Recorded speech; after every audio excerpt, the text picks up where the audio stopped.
Welcome to the Quiet Warrior Show, where we help top leaders find their pathway to incredible success and a lifetime of happiness. Here is your host, tomdutta, the Quiet Warrior. Hey, everybody, welcome. This is the Quiet Warrior. You know me, tomdutta, and we're here today live streaming. Next generation of really podcasting gone viral. We're on LinkedIn, Facebook, YouTube, and Twitter. By the way, you can chat with me and our guest in studio. Just find the chat box there. And, as you'll see here on the screen right now, if you're watching us, hey, there you go. Put a chat. We'll talk to you. We'll answer some questions, whatever you want to do. Got to tell you, I'm really excited. And last night I was really nervous because I was reading this book all night and I got so blown away by it. And then I thought, man, I had this guy on my show years ago and he's back. And every time he comes back, we get into this crazy conversation that goes deep. It goes up and down hills in the sun and in the rain. And we have such a great experience. And he's got this dark sense of humor like mine. So, he told me he sold 300 copies of his new book. And, first thing I thought in my head is, how the hell do you have 300 friends? I don't have those many friends. We were just riffing these in the green room. But let me tell you that today what we're going to do is we're going to be doing a whole bunch of new stuff. I've got a new segment, and you got to stay right till the end. It's called Plato's Garden. We're trying that out. Got a little segment on mental health. We're trying that out. But really, it's all about tying that into, I call him August Toorak, our guest. So let me tell you a little bit about him, everybody. He's a successful corporate executive, entrepreneur, award-winning author, and that's big because yesterday his book just published. Speaker, man, you should see some of his YouTube videos, crazy good, and consultant. He's also the founder of educational nonprofit Self-Knowledge Symposium Foundation, which I think it's now the August Toorak Foundation. I saw that on his website. He's lived and worked alongside the Trappist monks of Mepkin Abbey as a frequent monastic guest since 1996. So, my goodness. You'll notice by his haircut that he's taken a liking to the monks. After a corporate career with companies like MTV, he founded two highly successful software businesses.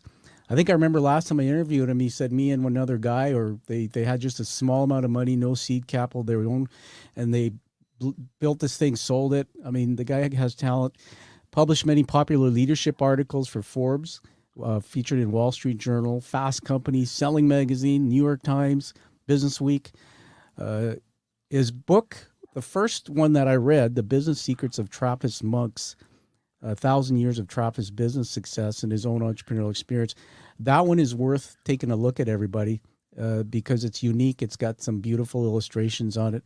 And I could go on and on and on. He apparently lives on a farm in Raleigh, North Carolina. And so let's bring him on the screen. He should be blushing now because I built him up so much. Well, welcome to the Quiet Warrior Show. Augie, welcome. Tom, glad to have you baby back, and thanks for calling me Augie. Excuse me, and you took that cheap shot at my haircut, but okay, I'll let that slide. Well, at least you know what you should have done is put the robe on because the monk's gonna look like a monk, right? Yeah, I have one upstairs that I wear when I go. That's pretty cool. Well, listen, this is all about the hero's journey storytelling, but I want to start off. My brain is going in a direction about what you said about the monk. Not far from where I live. I'm the west coast of British Columbia, Canada. About an hour's drive. My wife's mother passed away many, many years ago. And one day, a few years ago, Anna said, let's go for a drive up to Mission, British Columbia. Well, we went to Mission, and we all of a sudden drive up to this monastery. And her mom used to love to go there. Her mom didn't drive, and Anna would take her every year. And I went in there, and there was this peaceful silence and this incredible feeling, this spiritual thing that just washed over me. And I remember I was inspired thinking back about you, and I thought, geez, I could probably come here and spend some time. But enough about that. Welcome back. Hey, listen, something big happened yesterday. Tell us about that. Well, I hope you're referring to the fact that my new book, Not Less Than Everything. Yep, show us that. I'll now plug it right here. One Man's Quest for Spiritual Enlightenment just dropped yesterday, and we're offering it for the ebook version for 99 cents on Amazon right now. So it's Not Less Than Everything. But it just came out yesterday after a lot of, it took me 3.5 years to write it. Yeah, that's amazing. And everybody, you got to get the book. And one thing I'm going to ask you to do is when an author's book is out, we want to get known. So I want you to get the book, read it, but go to Amazon and or goodreads.com. Augie will show you, but post a review so we can get the buzz going about the book. Let me ask you something. I go right back, and the thing I notice about this book is it fills in a whole lot more about your life than what I learned at that snapshot in the other book I read. Just take us back where it all started. Tell us a bit about your childhood. I remember lots of people in a house, and just Yeah. just Yeah. some really cool things. I grew up in the suburbs of Pittsburgh, Yeah. in a 950 square foot house with 7 siblings, 6 younger brothers in a row, and then a baby sister. My father and mother were both highly educated, but my dad didn't make a lot of money, and so we were all packed into that 950 square foot house. And as I went on to say at one point in the book, we never went out to eat, we never went to the movies, we never went on vacation. We had a party line phone, we had one bathroom, et cetera, et cetera. So frankly, it makes it a little hard for me to be sympathetic to people today who are complaining and whining about how hard they have it financially. But I know, and that party line, I remember that. Holy smokes! right. And so from there, I remember that. Whose footsteps did you follow in terms of who shaped you the most, mom or dad, or was it somebody external? That's a really good question, Tom. I think both of my parents, as a matter of fact, I dedicated my book to my parents. And two, the one thing that I got from both of my parents was a fanatical commitment to education. There was never any question about whether I was going to go to college or not. And so, and from my father was an ultra practical guy. He was a hustler. He had to be a hustler with all those kids, and he didn't make a lot of money, even though he was college educated. And so he was always working, always figuring out a way to hustle a buck or make a friend that could help save him some money, Yeah. And I see, and I'm very good at, frankly, I'm very good at business, at the practical stuff. I can set goals. I can get things done. I wrote an article for Forbes about what's the most sought after of all human beings in business: the person who can make things happen. It's an ambiguous word that's hard to pin down, but people, and my dad taught me how to make things happen. Yeah. I owe to my mother all of my spirituality. My mother was, loved great literature.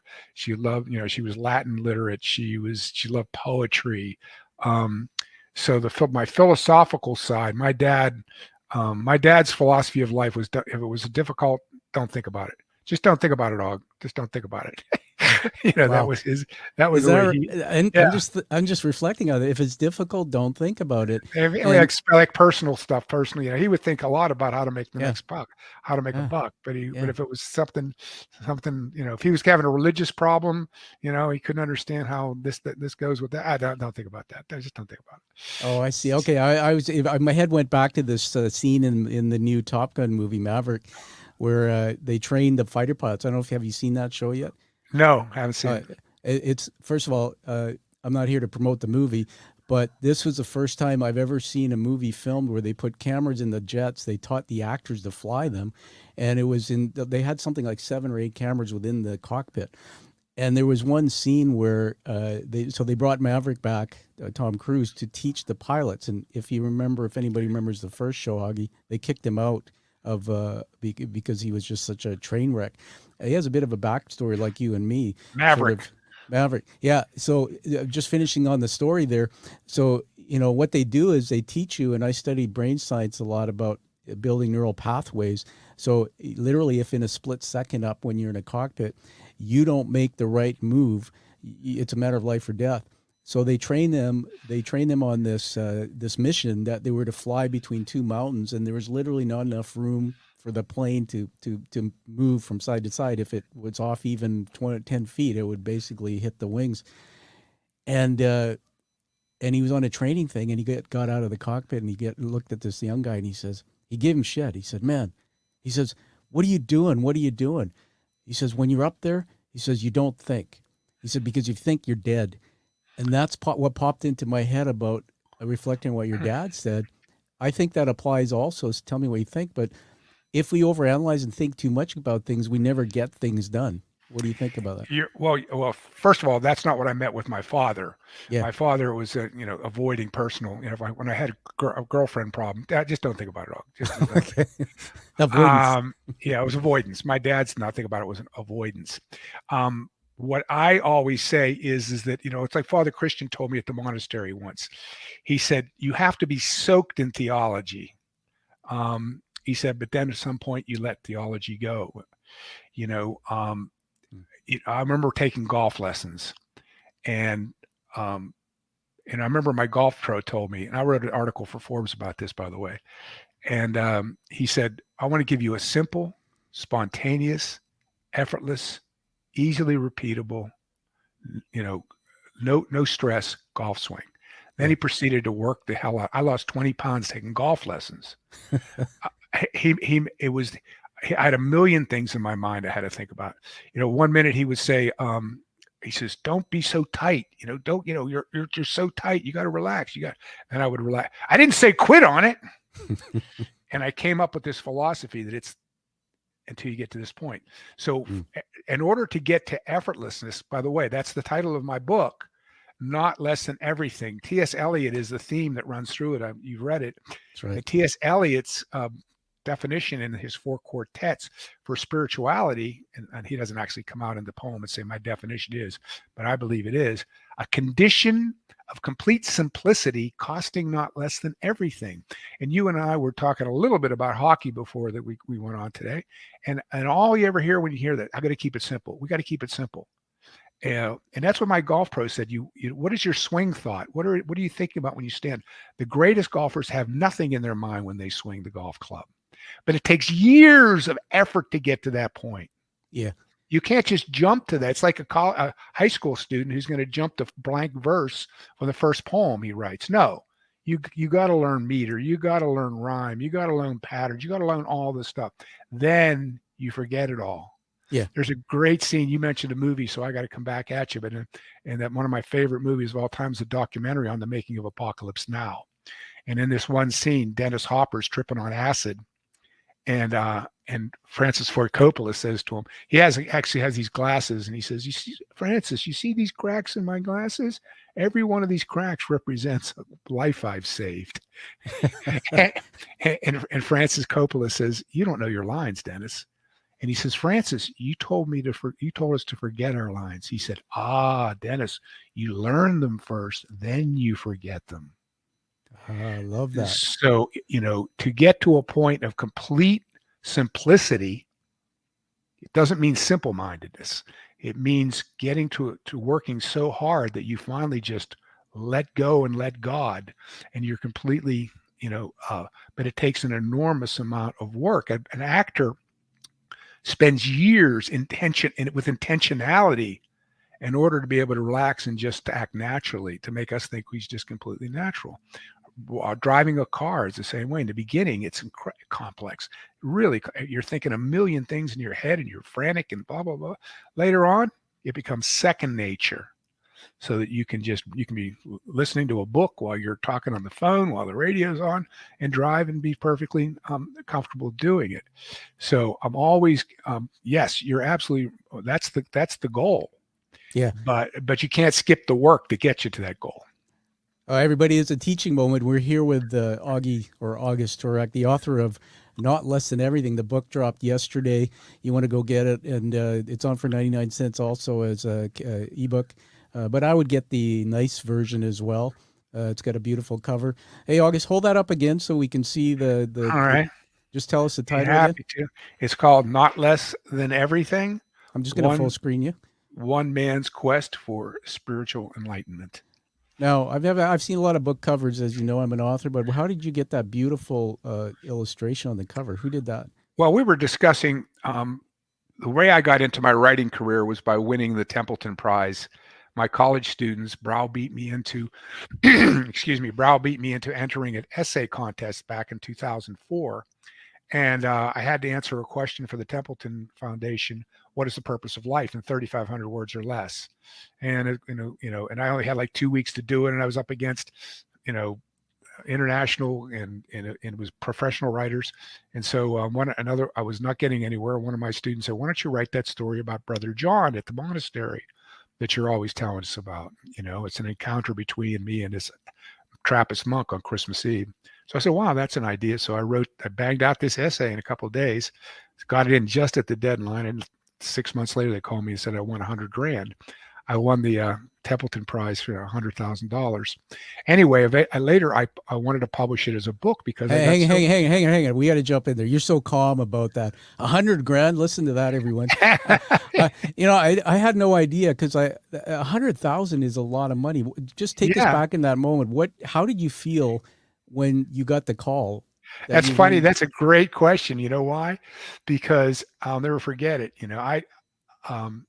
It turned out I was up against 10,000 essays from 47 countries. My goodness. And I'd never written anything before in my life. And when I finished the essay, Brother John, I thought to myself, I really like this, but there's no way. It's too religious. It's too spiritual. It's not going to, and plus it was very dogmatic. I said, there's only one purpose to life. Everybody has the same purpose. And so I forgot about it. And then I get this call like 4 or 5 months later. And it was 3 or 4 people on a conference call telling me that I'd won $100,000. And my first reaction, which is funny you asked that question, is these are my buddies. That's a joke. These are my old MTV buddies or something, and they're jerking me around. And so I was screaming no, and they were screaming yes, and I was screaming no, and they were screaming yes. And so that's how I found out that I'd won $100,000. Yeah. See, now I'm thinking what I'm going to do, just because I love you, is I'm going to get some of my friends together. We're going to call you back and say we're with the committee that decided, and we ran it through AI and found out you plagiarized it, so we want the $100,000 back. Oh, well, actually, this funny thing is what they told me is that there was a hitch for a while, which I never knew about, because my college students, through the self-knowledge symposium that you had just mentioned, had actually applied and got a small grant from the Templeton Foundation some years before. I see. And so there was a issue about whether there was a conflict of interest, and they kicked it upstairs and kicked it around and decided no, they said one didn't have anything to do with the other. And so they awarded me with the Templeton Prize. And so that's what launched. So anyway, when I over the years, I would get emails. I mean, some of them were very profound, deeply moving emails about how this essay had helped people who were struggling with depression and et cetera. And then one day, it was 6 or 7 or 8 years later, I get a telephone call, a guy asking me if he could come visit me. And he ended up coming, and he sat on my back porch, and he told me that he was an executive vice president for BB&T Bank at the time, and that's now Bank of America, I believe. Anyway, and his wife walked out on him, and he was madly in love with his wife, and he completely hit the skids and was contemplating suicide. And somehow or another, he stumbled on my essay, which was floating around the internet someplace, because it was now 7 or 8 years old.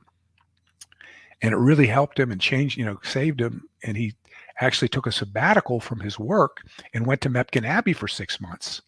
And that really turned him around. He went there as a monastic guest like me. And so when I was on his way out the door, he asked Brother John if he could come and if he could get my address, because he wanted to personally thank me. So he drove 5 hours to my house to personally thank me. So I was sitting there with him, and I said, I'm very, very moved by what you're saying. I said, but I also feel guilty. And he said, well, why would you feel guilty? I said, because you're not the first person. And I feel like I have a candle under a bushel basket. Yeah. More people need, if this message is so healing, then how can I get it? So as soon as he left, I called Melissa, who runs my nonprofit. And I said, I've been kicking around this idea of it's only an essay, so I can't make it into a full-length book. But what if I made it into a book with art? What if I got an artist to illustrate it?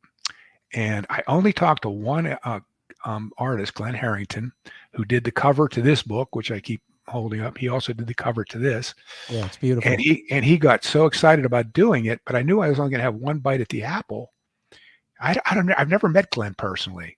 I don't remember how I got his telephone number. I don't know how we got in touch. And so I called my nephew, who worked for Scholastic at the time, And I said, Jamie, I said, I got one bite at the apple. I don't know anything about art. This guy's enthusiastic, but do I have the right artist? And he said, well, let me ask around the art directors here in New York and see what I can find out. He called me back to you. He said, my God, that guy's famous. He said, everybody up here uses him for covers and stuff. He said, he's going to do 22 oil paintings for you, original oil paintings for this book. He said, oh my God. That's incredible. So that became Brother John. It is beautiful. It is a beautiful one. Brother John, A Monk, a Pilgrim, and the Purpose of Life. That's that book right there. Yeah. Everyone, I have to just do a shameless plug on it. You signed that and sent it to me, and I have passed it around. And it's literally because I'm visual. I get mesmerized looking at it because the paintings in it, everyone, are so beautiful. Yeah, let's show us one. Just let me full screen you for a minute. That's how awesome this book is. Hold on. Isn't that something?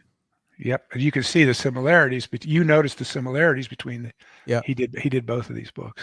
That's fantastic. I love it. Hey, listen, we're going to talk about the book a little bit, but I want to show you that you got some fans that are popping up.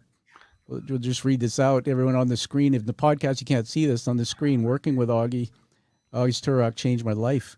Order his book, read it, apply it in your life, be transformed. Then, in the spirit of service and selflessness, pass it on. That's from Melissa Hawks.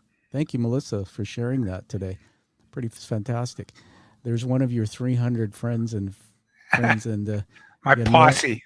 Here's an interesting thought. As an author, tell me what you think. But when you write a book, I think it's a bestseller if one person reads it and it inspires them and it shifts something in their life.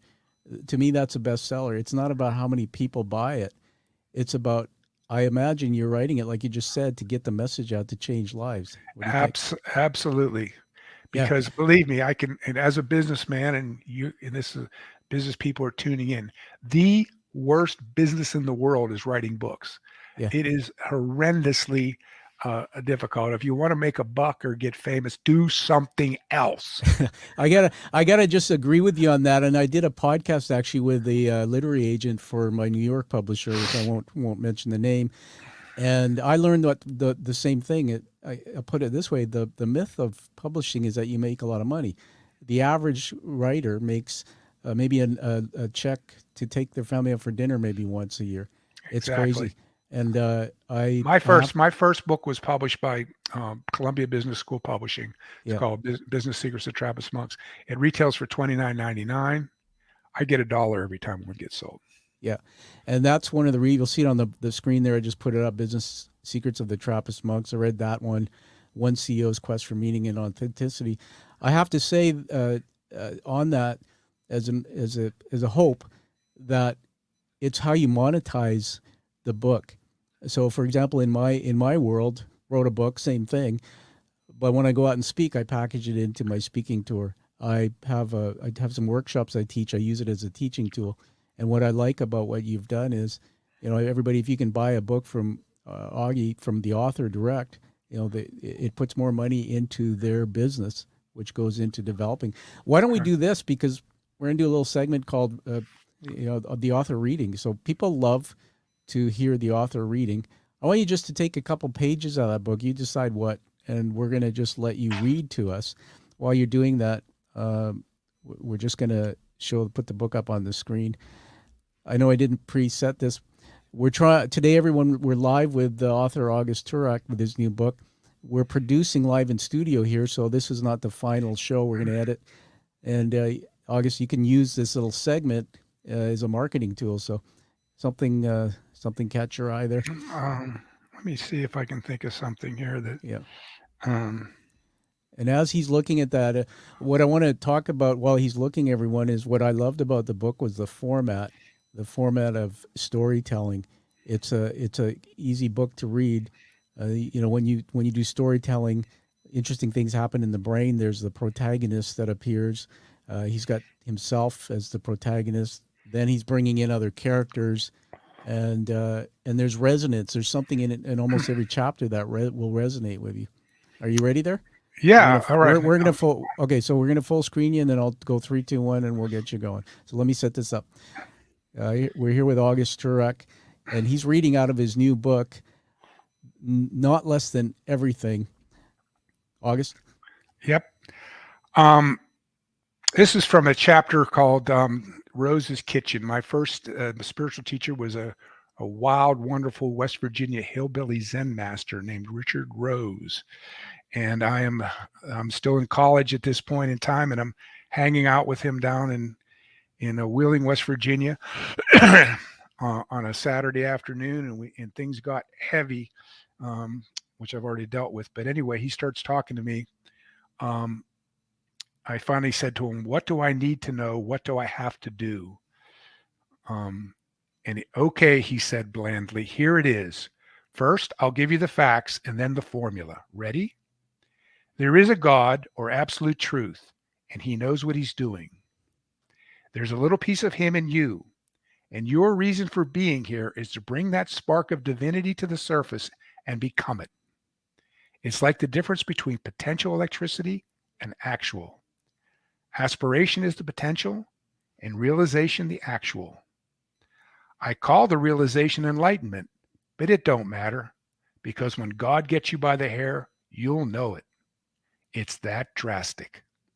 It'll take you to your knees, but that's okay, because you'll be just where you need to be to start saying thanks.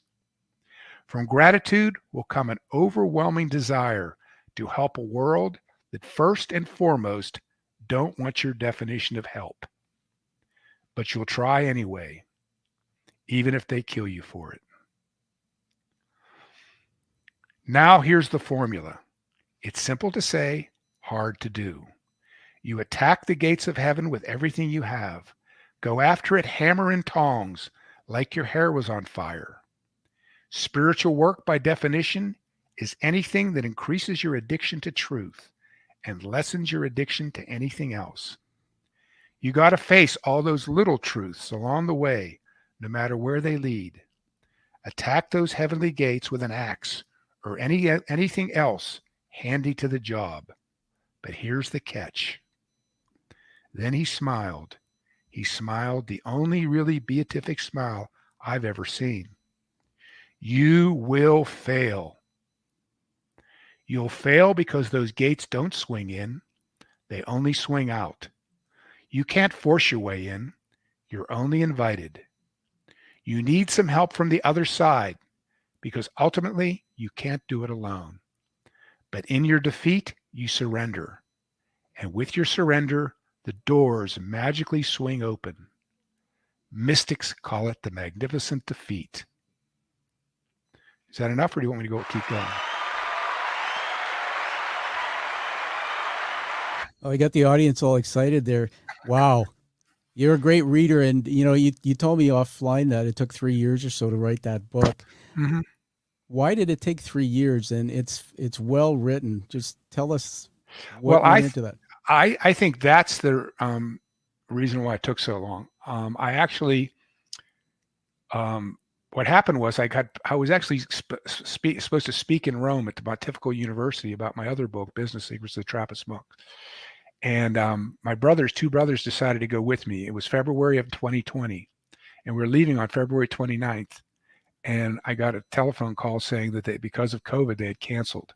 Oh, wow. So my brothers were already, they were going to pay me and everything, but my brothers had already paid for their plane tickets. So we went anyway. The good news is that Rome was open for the 10 days we were there. And we had it to ourselves. We went to the Sistine Chapel. We went to the Sistine Chapel with 10 people. Unbelievable. Everything was empty. Wow. But when I got back, I was locked down. Yeah. So I started, I just stumbled on an email. Everything in my life. Earlier, I did an interview about happy accidents, which is the theme of my first book, and how you cultivate happy accidents. But I stumbled on an email, and the email was from a man called Alex Schnitzler. And Alex had helped me to put the book proposal together for my first book, Business Secrets. My agent at the time had hired him to help me put a book proposal together. And I stumbled on an email from him, and it was really well written. And I thought, wow, I wonder if Alex is still out there. I really enjoyed working with him. So I got back, and sure enough, the email was still good. And I said, Alex, I got all this stuff I've written and everything. And he said, well, send it all to me. It was like 700 pages. Wow. This stuff I've just been writing over the years. And he wrote back to me, and he said, great stories here, but neither one of these manuscripts are a book. But I think we can turn them into a book. And so I hired him to be my coach. And by the way, that's a theme that I'd like to bring out. Sure. I dedicate my book business, Not Less Than Everything, to my parents, who were my first teachers. And I said they instilled in me the love of knowledge and wisdom I love it. that got me to seek out all my other teachers. I've always had a guru. I always get gurus. It drives me crazy that people are always asking me for advice, and I say to them the first thing, "Who's your guru? Who's Yeah. your teacher?" I don't have one. Get one. So, Great message. so I've always been humble enough to realize I need help. So Alex became my writing coach, and we started on this thing. So I would write, and he helped me to structure the ideas, et cetera. And then I would write a chapter, and then he would tear it apart, and then I'd rewrite it, and he'd tear it apart. So that's what took 3 years. Because along with him, I was really, really. I'm a lifelong reader. I mean, I love Dostoevsky and Tolstoy and Moby Dick, which I mentioned many times in Not Less Than Everything, is one of my favorite novels. I know good writing when I see it. Yeah. So I wanted this to be well written, and I think that is what really took the most time, was unbelievable amount of editing and rewriting that went back into it to try to make it as well written as possible. I just want to jump in. Thought my brain's going in different directions. When I said earlier in the show to the audience, we're going to have some fun today and do something called Plato's Garden. And that, I'll come back to what you said about tearing it down and rewriting, because there's a lot to that and the reason why we do that. I think you get your best thinking out of doing that. I want to just show you that in studio here, I've been madly writing down on my paper a couple of things. Every time you say something, it evokes a thought in me. You said February 29th. So what's interesting is I thought, I know that date. It was actually the date I stood on stage and did my first TED Talk. And I'm not here to plug it, but my TED Talk was how leaders can lift the stigma of mental health. And as I stood there, August, I was second in the lineup 2-3 weeks before. Just trading stories with you here. I almost quit. And I talked to you offline, and some of my followers know, but in 2018, I had a serious brain injury. Fell in a bathtub, cracked a hole in it with my head. I still have double vision and eye convergence issues. I slipped into deep depression and had my first suicidal ideation. One of the things I didn't know is that suicidal ideation doesn't have to be about yourself. It can be seeing harm to others. And in my TED Talk, and this is why I love you so much, because your message about mental health really resonates. I acted out the first scene of my suicidal ideation on stage. And it was me basically driving in my car. I mean, I think I said something like, my car is parked at the side of this long stretch of highway. I'm like a zombie in my navy blue suit and tie, a well-dressed corporate zombie, snow crushing beneath my feet, briefcase hanging off my arm. I see a clearing in the forest. I gently lay down on my back, place my briefcase on my chest. And then wolves. Wolves, they start tearing my body apart limb by limb. It's over. Until I wake up, feels like I'm having a heart attack. My heart's pounding so hard. My anxiety, depression are spiraling out of control. And then my wife wakes up and says, "Are you okay, hon?" To which I say, "Yeah, I'm okay." And then I went into the whole thing about how when I cracked my head and I went into depression, I started wanting to end my life. And I started having thoughts, Augie, that I don't believe, and I want to just riff on this on purpose. I don't believe anybody wants to die by suicide. I wanted to stop the voices in my head, the wolves. And that was a true story. I was heading to a big credit union to train their executive team. I was driving in my sedan and I zoned out, and I literally had this thought of parking it and going into a forest on the side of the highway. It was snowing. And I literally zoned out, and I had that thing. The second suicidal thought was seeing my daughter hanging by a rope in her dorm room back in New Brunswick, the other side of the country. And I hadn't seen her for years because she's in university. And when all this went on, I denied getting help. But it was because of what you wrote and some of the things you taught me that I picked up the Bible and I started praying. I worked at Costco for 2 years, night stalking. And then I finally saw a psychiatrist, and I got all of it unraveled. And what came out of that too is looking down the barrel of a shotgun at my childhood, which, from my conversation with you, was traumatic. Interesting things happen on the show when I bring great people on like yourself, that your work has changed my life. Now I'm living in my dream and I'm doing things to help other people. And when I read your book, the new one, that there's so many times in that I made notes and I learned something new. So I just want to thank you for letting me put the spotlight on my crappy little story there, which is it's a very moving story. Yeah. So let's do something else here. I want to show you. I'm putting on screen here and change it up a bit. And I want to share you the little video that I found, and we're going to watch it together. All right, who's that guy? A little more hair. Yeah. After my dark story, it's time for a bit of a joke. So yeah, you look great there. So what I'm gonna do is I'm gonna play this video. It's about a minute, and then I'm gonna let you talk to us about it. While I'm doing this, tell us another nugget from the books, a thought, a lesson that you want to teach us. Just tell us something like that. Well, one of the things that I really hammer throughout the book is that when people are talking about spirituality, and matter of fact, I just read about it, surrender. Surrender is such a critical, to let go, let God, getting out of your own way. Yet what's so terrifying about a spiritual path is that two things about surrender. First of all, you can't consciously surrender. You can no more consciously surrender than you can kill yourself by holding your breath. There's no way you're going to allow yourself to die by holding your breath. Yeah. At some point, the animal's going to take over. Wow. And we got the video going now. Let's watch that, and then we'll come back to your thought. Okay. All right. So it's about a minute and a half. So just stand by. Let's start it at the beginning. Here we go. If you're at the very beginning of this process, looking for a spiritual path, what are the most important things to do at the beginning of the process? There's an old alchemist phrase, as above, so below. Or another way of putting it is, the microcosm is recapitulated in the macrocosm, which means that the same rules that apply to the way the atom is held together, they're the same things that are holding the stars together. As above, so below. Spiritually speaking, it's exactly the same thing. The same rules that apply to any successful endeavor in life are also applicable to the spiritual life. My first spiritual teacher used to say, if you really want to become a spiritual giant, he said, get a hold of that book by Napoleon Hill called Think and Grow Rich, and go through the whole book, and every time he talks about money, you write in spiritual, and then do everything the same way, do everything he says. And so what are the things, the most important things you can do? Well, let's use a practical example. If you want to get in shape, and what is the first thing you do? Well, the first thing you do is you're honest with yourself.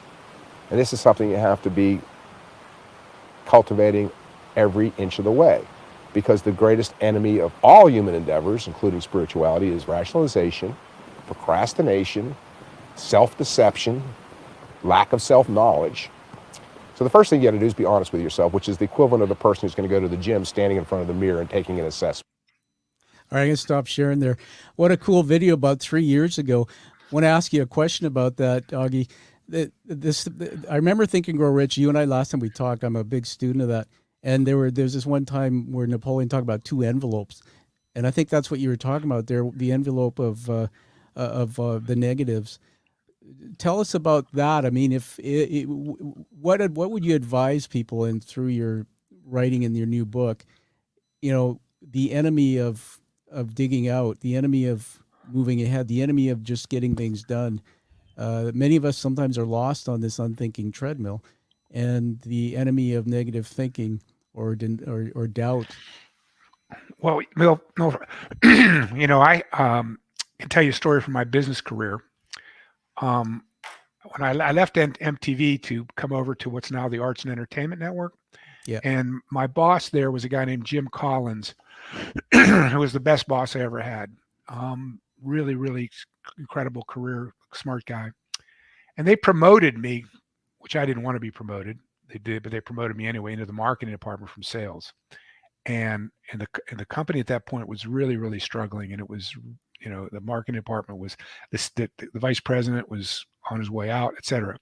So they really just kind of threw me in there and said, do something, make something happen, is what it was, and I went into this office, and it was where all the interoffice mail went to die. My office desk was 18 inches high with interoffice envelopes. I didn't even have a secretary. My phone wasn't even.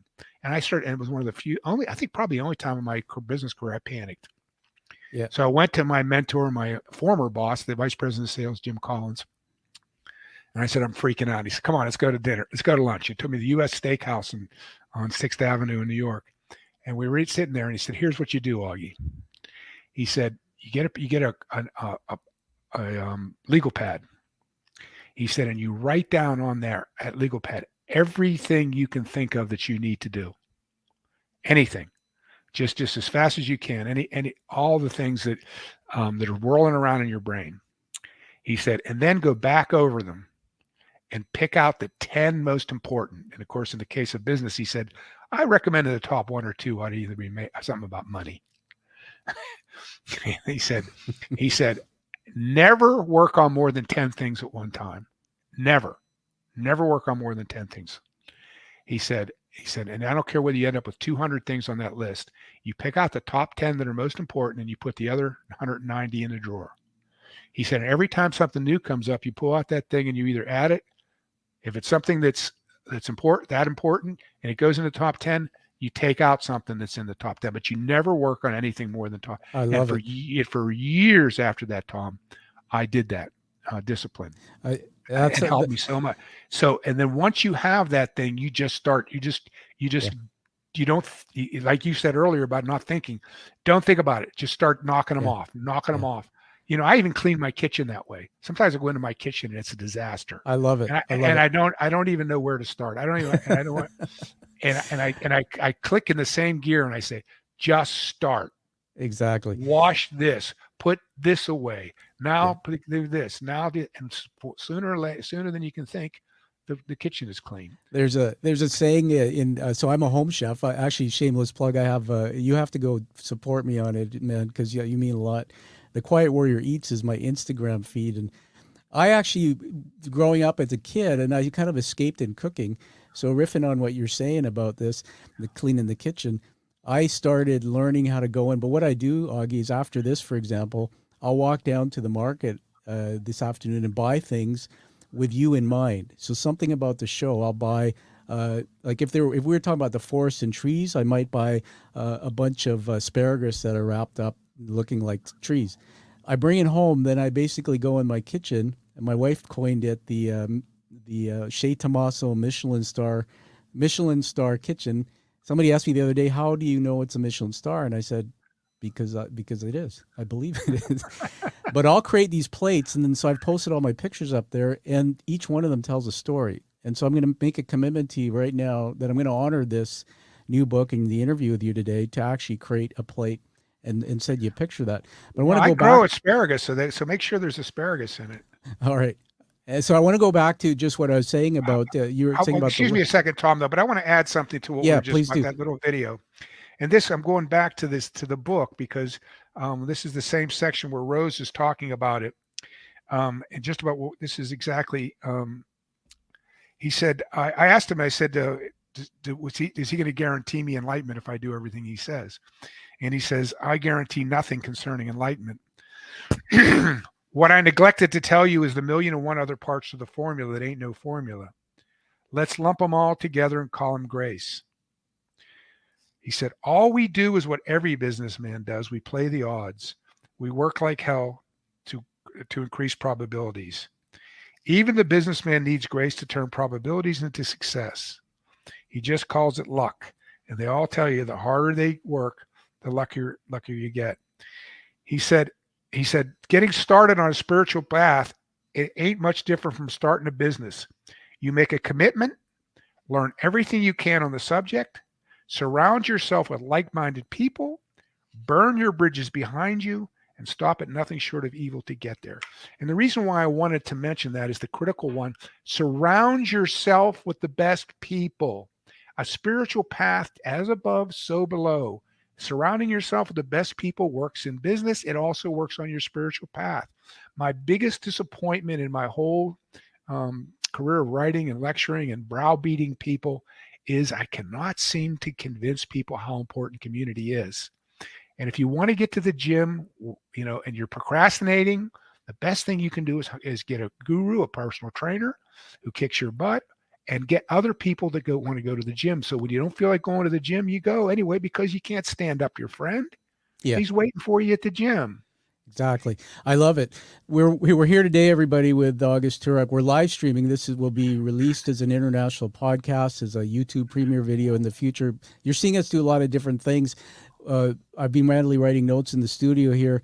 I just want to read some funny phrases where office mail comes to die. I mean, there's the difference. The difference between I've got to say the difference between knowledge and wisdom is time. And everybody, August, you just heard him again giving us some advice out of the new book. And going back to the kitchen story, I was going to tell you that there's this French line, mise en place. Mise en place means everything in its place. And that's kind of how I saw that list you were developing, is putting everything from my head onto a piece of paper. There it is. And then taking those things and putting them in their place in my life. I just love the wisdom you've given us. We're going to do something fun here now, shift gears. We're going to take you into Plato's garden. So are you ready for that? I'm ready. I don't know what it is, but I was born ready. I'm spring loaded. Okay. Spring loaded. Sounds like a gun. Okay. So Tom, all I can say is I wish you lived closer so you and I could hang out. You're a lot of fun. Yeah. You're a lot of fun to talk to. Thanks, man. There will be a time where I'll come down and see you now that I'm. And by the way, I want to put a plug in here that I told you before we started. I love your studio. Okay. Now I'm going to come down just for that. I'll give you a hug. Hang on a second, everyone. We're going. Here we go. Add to the stage. That's what I wanted to do. Okay. So I created this little thing here. So let me set this up for you. Okay. Just hold on a minute. In 3, 2, 1. And now it's time to hang out in Plato's garden with our guest today, August Toorak. Now, going to set this up a little bit, everybody. Many people might not know, but that last week was the week I started my doctoral degree at Middlesex University in London. I don't think I even told you that, August. Not bad for a guy who can't see properly and had a brain injury. So I'm humbled. One of the things that we're learning, it's a transdisciplinary degree over a couple of years, is that there's this thing called critical thinking or criticality. Criticality is when we don't focus on just the now and what we're doing, but we focus on the being and the knowing and the other parts of it, asking questions. Apparently, Plato had a garden, and it was actually named, the word academia, or academy comes from academia, which is somebody back from that time.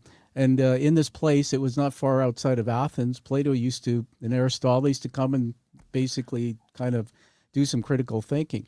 So I'm going to put up on the screen here a definition. So Plato was an Athenian philosopher during the classical period in ancient Greece, founder of Platonist school of thought and academia, the first institution of higher learning in the Western world. So here we are with August, and he's entering the garden. And so here's a question, and then we're just going to riff on it. August, read that out loud to us. That question in the bold at the top, if you can see that. Can you share a personal experience where your spiritual beliefs influenced a significant decision or change in your life? And how did critical thinking play a role in that process? So before you answer that, I'm going to just read the next part. We're reading it out loud because on the podcast, people won't see this. I'm on the screen here. While I'm doing this, you start thinking. This question invites you to reflect on the interplay between your spiritual beliefs, the being aspect, and the practical application of critical thinking, the doing aspect, in your life choices. It can lead to a deep and thoughtful discussion about the integration of spirituality and rational thought. So everything's on the table here. Let's talk about that question. What comes to mind? Well, the first one that pops into my mind was back in the late 80s. in a sense, and I read about this in my Not Less Than Everything book. I'd kind of gotten off the beaten track. I plunged into MTV. I became a hot shot. I got into drug, sex, and rock and roll, and I lost my spiritual way for 5 or 6 or 7 years, whatever. So in the late 80s, I was down here working for a software company, and I decided I got to get back on the wagon somewhat. So I started I gave some lectures. They were called 5 Years with a Zen Master. I still occasionally do give the talk. It's all these crazy stories, a lot of them which are in my new book about working with this crazy West Virginia Zen Master. And 4 students, college students at North Carolina State University, got in touch with me after my lecture and said, wow, we'd like to learn more. And I said, okay. I said, start a club at North Carolina State University. Once you have a club, they'll let you have a room. Once you have a room, I'll come over on Thursday nights and I'll mentor you and whoever else wants to show up for these meetings. So they said, fine. And they started into it. No sooner did they start than I get a telephone call from my old friend, Joe Tosick. It doesn't really matter what his last name is.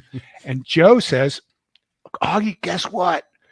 I got $500 million from Info Technology, and we're going to pull United Press International out of bankruptcy and turn it around. He said, I'm putting the whole band back together. Gary Newbern and Pat Grotto and all these guys who routed off my old buddies, He said, and we're going to have so much fun. He said, and I want you to be my number 2 guy. He said, I'm going to pay you this extreme amount of money. You're going to have all the perks. You're going to have all this stuff, but there's only one hitch. You got to move to Washington, D.C. And I said, Joe, sounds great. Love to do it. Can't move to Washington, D.C. Why can't you move to Washington, D.C.? Because I just told these 4 kids that I would mentor them for free.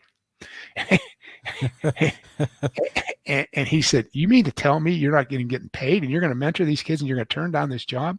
He said, why don't you just, whatever the hell it is that you do, this spiritual crap, why don't you just do it in Washington, D.C.? We have all these universities, George Washington, American University.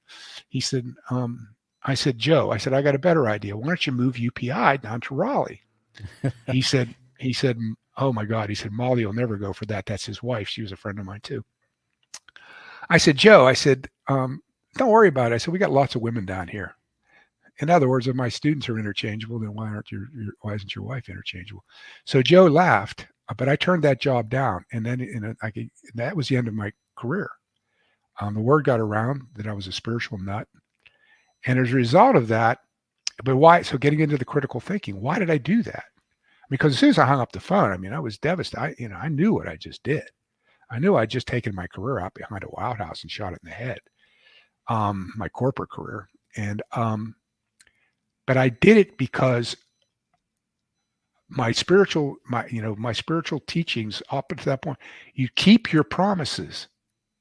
You do what you say you're going to do. You put your spiritual priorities first.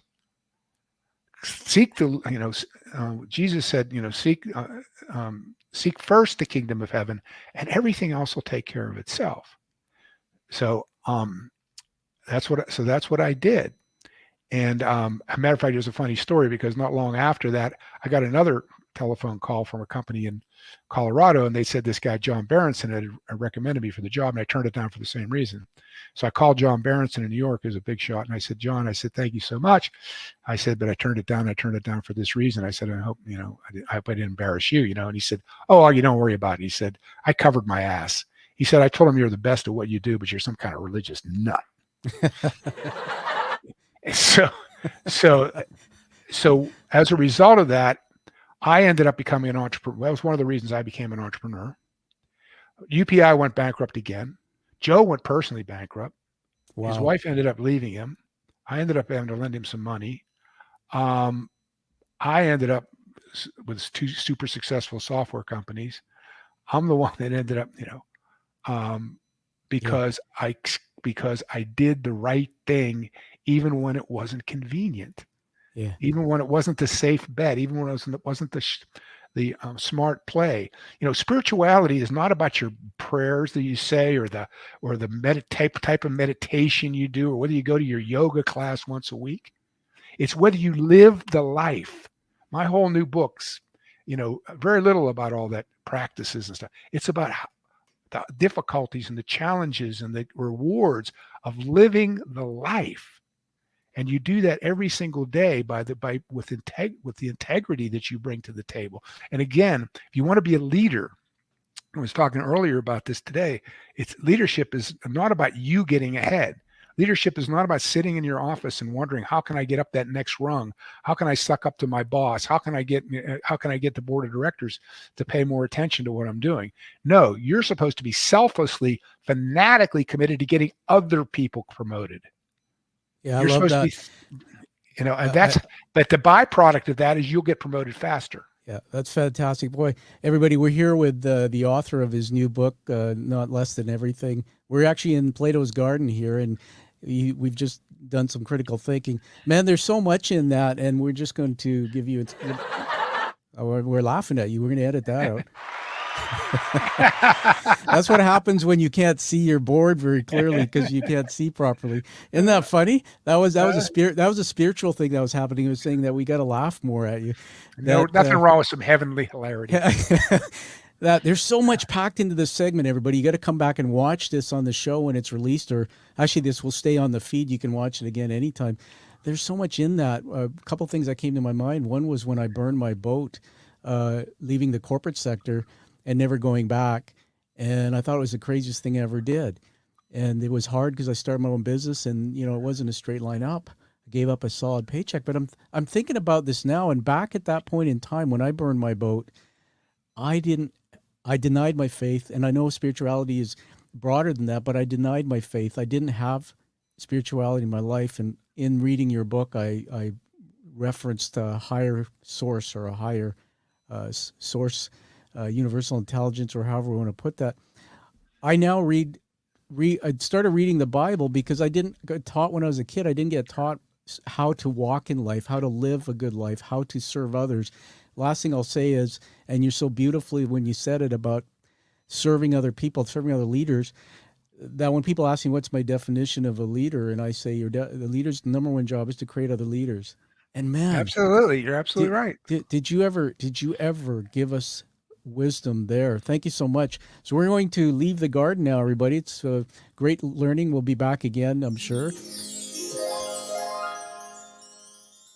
with some more crazy thoughts from, what did I put down here? A spiritual nut. More quotes.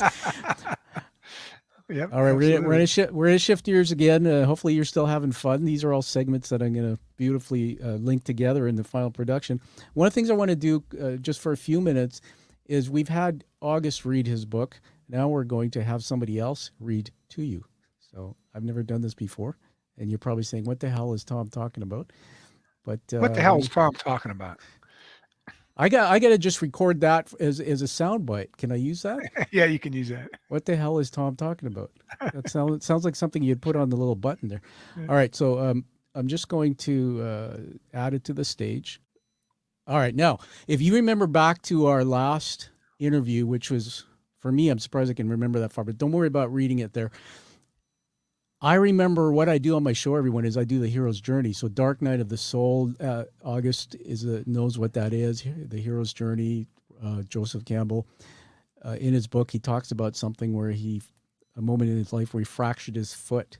And it was literally the beginning of a dark night of the soul, or a part of that, where he had to go and seek and discover and just everything. Now, when I had my brain injury, I guess that would be my new dark night of the soul. But I remember on the last show that I said to August, I said, there was something you talked about relating to your mother. And I said, that's it. That's a big part of your hero's journey. It's like when you're seeking to understand yourself, dig deep, you just revealed something. I'm going to play this.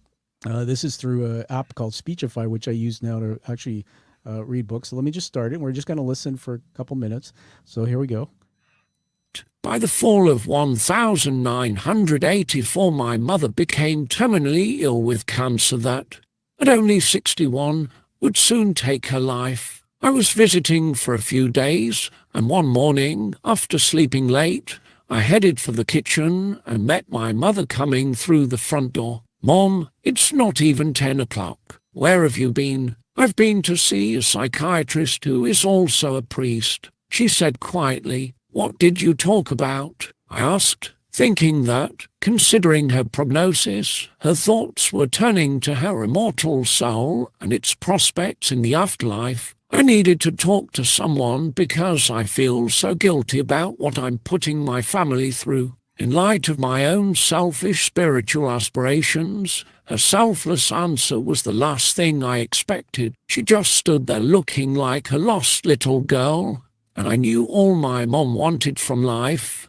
the universe, and God himself was for her firstborn son to take her in my arms, tell her I loved her, tell her I was there for her, and tell her she didn't have to feel that way. But I didn't. The poignant intimacy the moment required terrified me, and after a few awkward seconds I broke the tension with some banal remark and turned away. In her hour of greatest need, I let my mother down, and so, as I sat suffocating in shame from David's savage reproach, I knew if I could redo anything in my entire life, I would undo my thoughtless, deathbed betrayal of the best friend I would ever have. Several days later, Christian, a casual note. Soon I was pouring my hot out. Yeah, we're just going to stop sharing that there. Come Yeah. back. That's a tough story. Tell us, wow, it's like going on a roller coaster with you today. Tell us about why you put that in the book and what was behind that realization. Oh, I don't know what was behind the realization. The context, of course, is that I'm working with I'm really in really bad shape at this point, psychologically, and I'm working with this therapist in Raleigh, and who was a very strange character. But anyway, one day I told him that the reason why I'd never married was because I was terrified that that a woman would let me down. I said, whatever other flaws I have, I'm an honorable man who would never let my wife down. And he became very quiet and closed his eyes for a minute, and he opened his eyes. And he was very, very extremely mild-mannered man, so this was completely out of character. And he screamed at me. He said, "Let me tell you something as a married man. You will let your wife down. You'll let her down again and again and again and again. And you'll do it mostly because you're thoughtless." Wow. And that triggered that memory of letting, yes, I had let a woman down. I let my mother down. Yeah. And the reason why it was so poignant, of course, this didn't come up till it comes up later in the book, but I had this wild relationship with this college student girl, Meredith, that I talk about in the book. And there's a whole series of just crazy prophecies and things in the book that I, to this day, can't get away as being coincidences. Yeah. And one day I was walking across the campus with her at Duke because she ran the self-knowledge symposium. We were talking business, and somehow I mentioned my mother, who had died in 1984. This was 1996, and I just met her casually, and she said, "That's it. It's all about your mom. Can't you see?" She burst into tears and she started talking about, "It's all about your mom. Everything is. Can't you?" And then she ended up saying, I don't know what I mean. I mean, she said, but then she said, "I don't know what I mean." She started to cry again. And at the time I couldn't put my finger on, I thought, wow, where'd this come from? And maybe she's thinking about her own mother. I mean, I'm over this whole thing with my mother, and which was a complete bullcrap, which I had to find out later. So, and I ended up telling the reader in the book that she ended up being like my Oracle of Delphi. She would spout out these things that made no sense and too much sense. And what happens later in the book is these series of encounters with my mother, which shows that her prophecy about everything being about my mother was true. Yeah. And so that is, I'm getting very emotional now. That is the thing that I would change if I could change, was letting her down like that. God bless you. We'll let you catch your breath there. Everybody, we're having some emotional moments with author August Toorak, and that's the power of storytelling. You're such a great storyteller. I'm sorry for the loss of your mom. I mean, we all want our moms. when I read that, it really resonated some things with me. And I just want to say to you that my father passed away in 2018, actually. And I was estranged from him since I was probably 12 when he left home. And as you know from my last story with you, that he was a addicted father, alcoholism and things like that. And I didn't have my faith in front of me. I didn't learn spirituality until later in life. And I blocked my dad out of my life. And Augie, would you believe it that I started reading the Bible? I started learning how to be kind to people, how to live in the they call it the word, where you treat other people and you forgive and all this. That's what this taught me, not my life with my father. And when I read that story, it reminded me that it was October, Thanksgiving, and my dad kept texting me wanting to get together. And he didn't live too far from me, but think about it. For 10 years, he didn't even see my daughter, his granddaughter, because of me. And I said, okay. So I went to a Starbucks and I had coffee with him. And as I was sitting there waiting for the door to open, the barista was making all the coffee, and that smell hits you in the face when you walk in and you hear the milk frothing and all that. I'm like melting in an emotional puddle in my gut. And I'm thinking, like, my God, what am I going to say to him? And my dad came in, and he was a small man from what I remembered him. And he was in his 80s, and he had the goatee beard, and he sat down and he looked at me. And before I could say anything, he looked across. He said, "How are you, son?" He said, "I'm sorry." He said, "I'm sorry for everything I did to you. I release you." And man, I still can't cry. I have to dig into that. That's why I was saying to you that when I talk about this with my counselor, sometimes I say, I still can't cry. I'd have to have an onion here if I wanted to fake it. And they said, don't worry about it. Don't fake it, but dig deeper into why you can't cry. Dig deeper into why you didn't hug your mom. Dig deeper into that. Learn from that moment. And one of the things that came to mind when I read that in your book was the word empathy. And empathy is really being able to feel what other people are feeling. There are people who do it well. I do it because I'm naturally wired with emotion. My wife will walk into the room, Augie, and I'll look at her and I'll say, "What's on your mind? Are you okay?" And she'll look at me like, "How'd you know that there was something wrong?" And the last thing I want to share with you, which was a teaching moment tied to that, is I've started studying neuroscience, brain science, part of what I'm doing in my doctoral, and I learned that empathy can't be taught. And all this bullshit they teach in business school, you got to be empathetic. There's unconscious empathy, and it can't be taught. You either have it or you don't. So one of the things that the neuroscientist taught me is to say, okay, if you're a business person and you don't have unconscious empathy, meaning you can't feel people sinking in the room when you're driving them, what can you do to coach that person? And this is really cool. What you can do is you can actually teach with markers. You can teach markers. So for example, you can teach that business person that when you're talking and you see people slouching in their chairs, you do this. You pause and you say, "I just want to pause. Is everybody feeling okay right now? It feels a little bit like it's heavy in here." If you're walking down the street and you see a homeless person, if you're not unconsciously empathetic, you probably won't even stop. But you can teach someone, when you see that picture, a homeless person, young person, cold, you can stop and say, "Hey, how's your day today?" And the last one is, if you're August and your mom's in the room and this is happening, we can relearn and teach in a moment like that. When somebody's like that, reach out and give them a big hug. And this is what you taught me, because I know I'm stealing the thunder bit here, but what I love about what you're teaching us in the book is you share a story there and you realize something tied to that, the context around it, but your whole works is around this self-discovery. It's around looking and digging deeper into the being who I am. And when I read that, I can tell you, man, that there are hundreds of people who will read that passage and their brain will go to where mine went and go and realize that I couldn't hug my mom either. And when my dog was dying, the last part of my story, I put my dog down, miniature Shih Tzu, Shadow.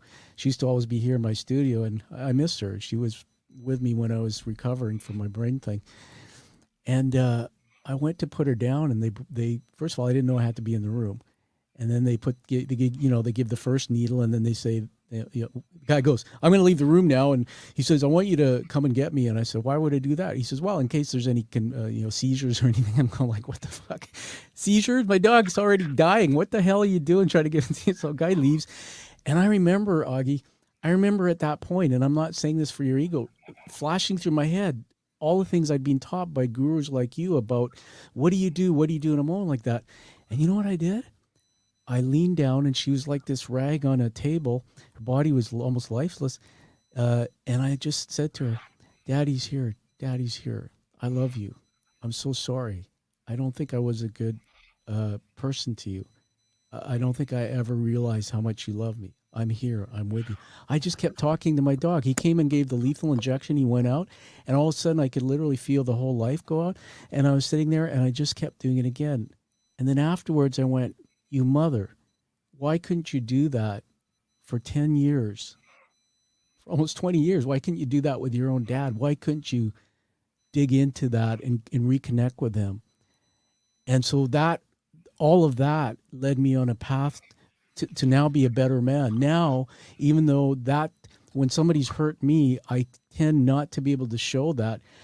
Now I've relearned what it looks like and what I need to do. Anyway, you brought that out of me, man. I just wanted to say thank you for your story. Well, you're very welcome. My mind's going a million miles now listening to you.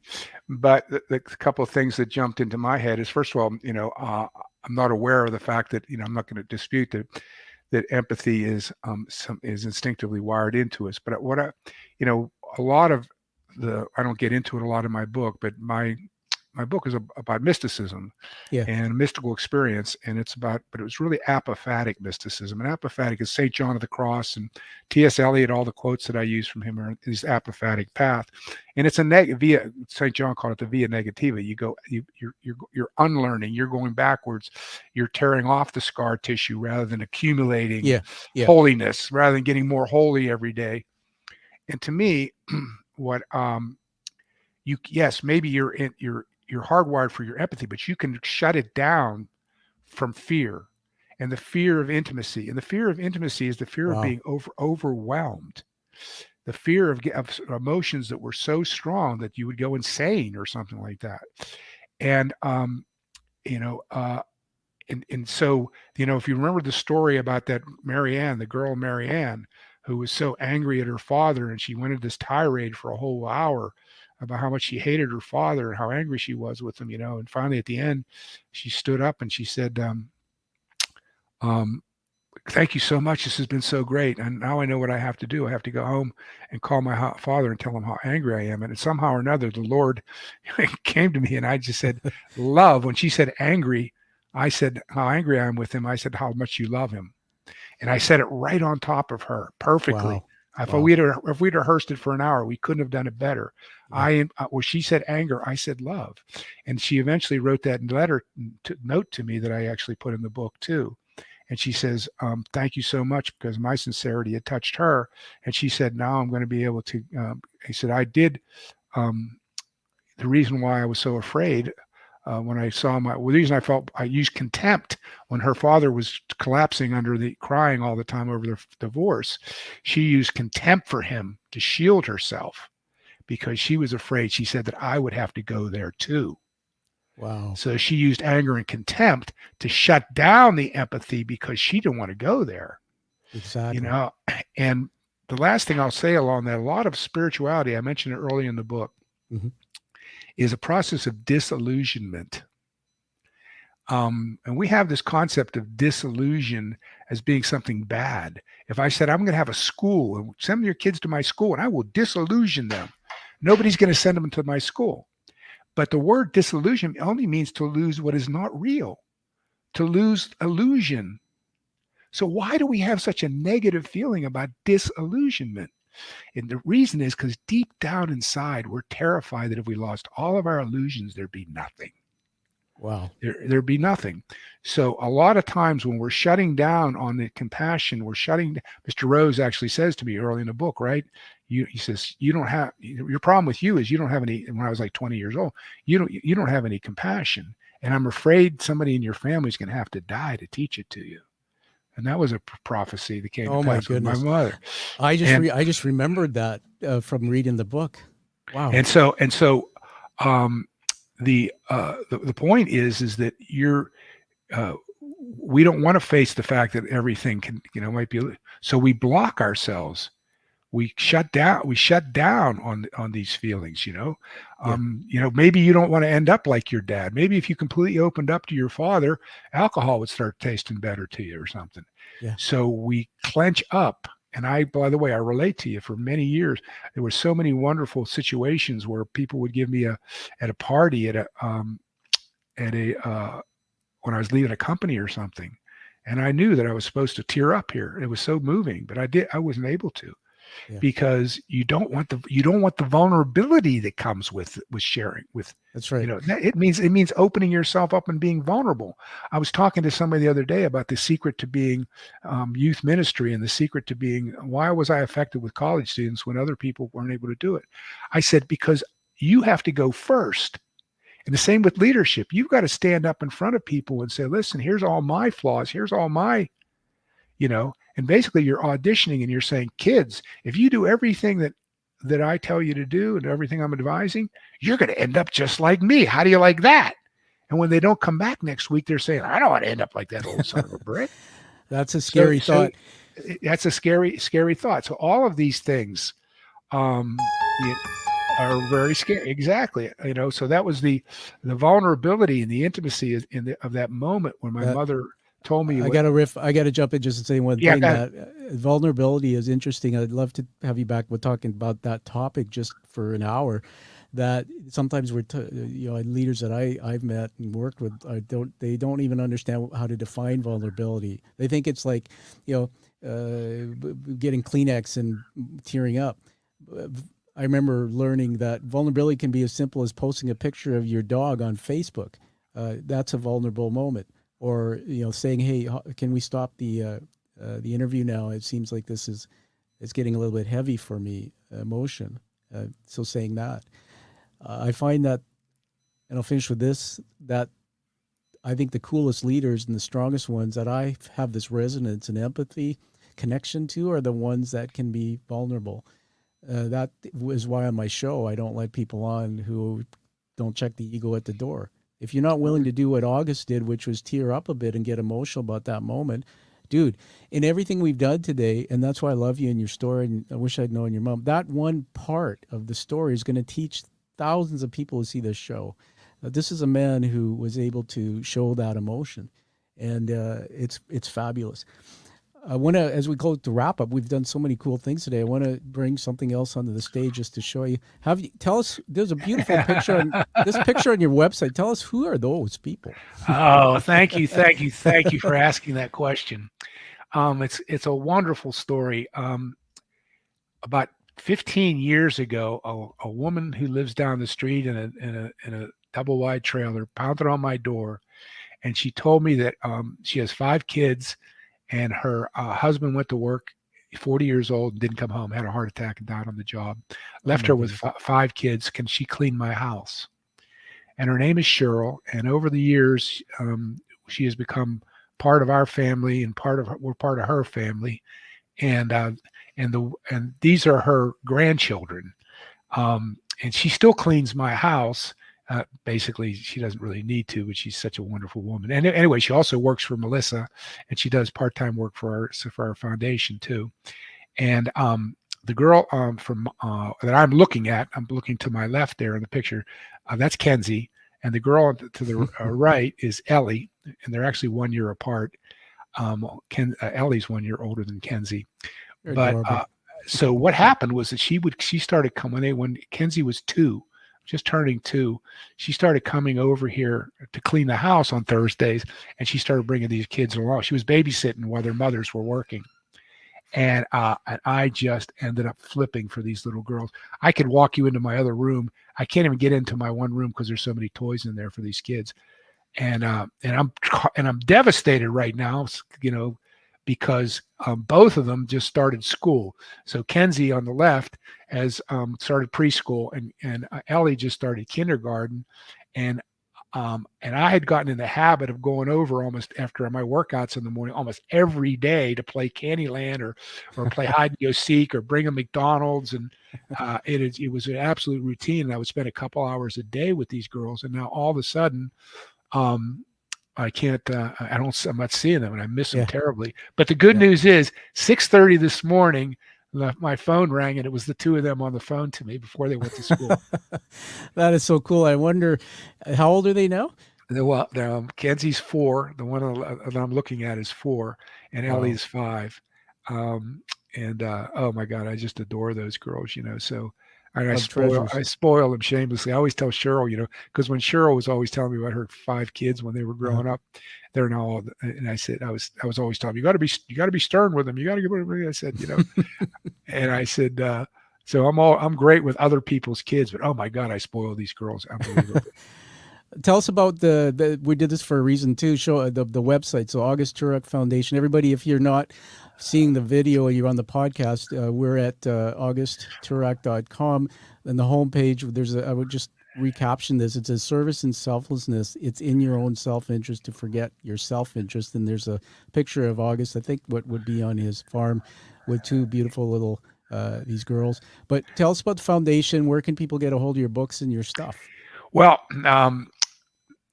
first of all, you can get any of my books, Business Secrets of the Trappist Monks, Brother John, and Not Less Than Everything are all available on Amazon and Walmart and Barnes and Noble. But you can also come to our site, and you can buy Brother John, and you can buy Not Less Than Everything from us. Not Less Than Everything, we're actually offering for 50% off. It's $29.9 value. For the launch, we're offering it for $15. And as I mentioned, you can go to Amazon right now and you can get Not Less Than Everything, the ebook, for 99 cents temporarily. The foundation is in the introduction of my book, I give 3 reasons for writing the book. 1, I wanted to write an entertaining potboiler of a good story, spiritual adventure story. Number 2, I wanted to bring the spiritual back into it. I mean, I'm talking about the magical. I'm talking about the miraculous. I'm talking about prophecy and things like that. And 3rd, I said I wanted it to be a small antidote to the sense of meaningless and purposeless that's afflicting Western civilization. I mentioned that just in speaking of little girls, just in February, the CDC came out and said 57% of teenage girls report being constantly sad and hopeless. 30% have seriously considered suicide. Young boys are failing to launch, living in their parents' basements till they're 40. Depression is the number 1 disease afflicting Western civilization. I list this whole list of these things. Yeah. So so I agree with Andrew Sullivan that these are not one-off problems. It's not a problem of social media, for example. I know for a fact that in the 1990s, I was teaching at Duke, and that's when I first met the girls who were suicidal, who were cutting themselves, burning themselves, and all that kind of stuff, long before social media. It's a spiritual crisis, and all these mental health problems are actually just a collage of symptoms of one disease. And so my foundation has 2 wings to it. The major thing is we're dedicated to bringing a sense of higher meaning and purpose to a world that so many people find bereft of higher meaning and purpose, meaninglessness, And the second thing is I have because of these girls and some other girls like them, I have a thing called the Educating Emily Fund. And so, for example, these 2 girls, we've set up my nonprofit puts money away for them for college every month. Oh, so awesome. So I do a lot with disadvantaged kids. I do stuff like that with the nonprofit, but primarily, it's the spiritual message and that's what I'm saying. I started from a college student who was looking around and saying, is this all life is? Is this all there is? And I went looking for that magical, and I eventually found it. And that's the story of my life. And I'm hoping to say, listen, if you feel like life doesn't have meaning, if you're looking for the magic, if you're looking for the miraculous, it's there. It's not going to come easy. It isn't, but if you're willing to, pay the price and go after it, it's there. And that's what I'm hoping to inspire people with the book. And that's what everything I'm doing with the and my definition of it all is it's a journey from selfishness to selflessness. I love that phrase, everybody. Teaching moment on the show, a journey from selfishness to selflessness. Enlightenment or cosmic consciousness or Satori or whatever you want to call it, Unio Mystica, the Christians call it, is the ultimate form of selflessness because it requires ego death. Yeah. Wow. It's not just putting your ego in check. It's putting a bullet in the head of your ego. Hey, boy, I'll tell you. Gosh, I'm running out of room here. You should write a book on all your isms. You know? That's the next one. Put a bullet in your ego. That would be a great book title, man. If you don't go trademark that after this show, I'm going to go do it. Well, that's what this story is about, is how I put a bullet in my ego eventually. All right. Well, listen, as we're going to wrap up here, I do this. It's not scripted. People can see my paper here. I write madly, thoughts coming out of my head. So these are words that I honor you with, leadership words. Did this once before with you that came to mind. The first one is critical thinker. You are, man, the picture of a critical thinker. It's just the wisdom that comes out. He's incredible. Number two, I'll call you Zen master from now on. That's a term I just love. It flows off my tongue like a smooth gelato. Trippingly. Trippingly. Number three, storyteller. You're one of the best, if not the best storyteller I've had on the show. And that connects to people, creates resonance, makes me want to follow you. Number four is wisdom. As I said, the difference between knowledge and wisdom is time. You got it, man. So fantastic. I'm going to make a commitment here and everybody to get the book. I'll hold it up one more time there so we can take a look at it. All right. I'd be happy to do so. Nothing like a plug. All right. There it is. No less than Not everything. less than everything. By the way, the quote comes from T.S. Eliot. His description, in my opinion, is the best definition of spirituality I've ever read. It's in his poem of Four Quartets. He says it's a condition of complete simplicity, costing not less than everything. That's fantastic. And so on that note, everybody get the book, post a review for it so we can get the word out there, pass it on. And August, it's been a treat. We spent almost an hour and a half going to produce an incredible show for you. Actually, I'm going to commit to giving you the raw tape so you can cut it up and use it for different purposes. We will absolutely do it. We'll absolutely do it. So thank you for your time and everybody. And you promised me, don't forget, you promised me a copy of your book. Absolutely. And on that note, everyone, find that true purpose like you see here with August Toorak and find the meaning of your life. Live life with passion and live that life that you deserve and desire. And we'll see you all again here on the live stream. Until then, August, thank you very much. Thank you so much, Tom. Thank you for listening to The Quiet Warrior Show. Create is a motive-based leadership development firm. www.kreat.ca.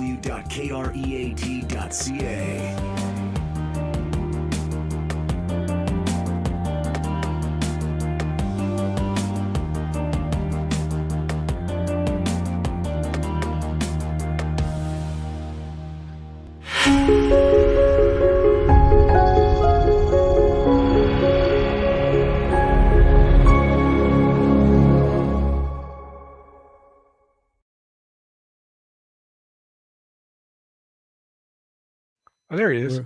Yeah, just stand by. I just noticed your. I saw this comment come in. I went, "Oh shoot, we didn't put it on the screen." Well, we're still taping, so I've also been called Zen entrepreneur. I love that. I'm going to take us offline now, so just stand by. I'm hitting end stream.